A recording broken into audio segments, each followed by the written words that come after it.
নমস্কাৰ বন্ধুসকল, এতিয়া আপুনি মিছ কলৰ পৰিৱৰ্তে SMS-ৰ জৰিয়তেও নিজৰ PF-ৰ বেলেঞ্চ চেক কৰিব পাৰিব।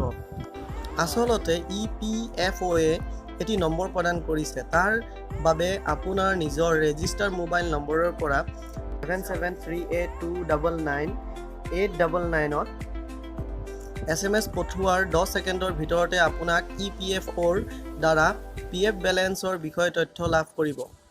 ইয়াৰ বাবে আপুনি মোবাইলৰ মেছেজত গৈ কেপিটেল লেটাৰত লিখিব লাগিব EPFOHO, এটা স্পেচ দিব UAN আৰু মেছেজটো পঠাব লাগিব 7738299899 নম্বৰত আৰু তাৰপিছতে আপোনালোকে বেলেঞ্চৰ সবিশেষ জানিব পাৰিব।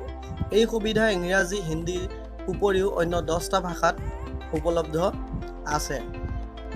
আৰু প্লিজ কমেণ্ট কৰিব অতি সোনকালে আপোনালোকৰ কাৰণে মই সেইবিলাক ভিডিঅ' বনাম যিবিলাক ভিডিঅ' আপোনালোকৰ বেছি ভাল লাগে। প্লিজ কমেণ্ট কৰি মোক জনাব, নাপাহৰিব কি ভিডিঅ' চাবলৈ আপোনালোকে বেছি ভাল পায়।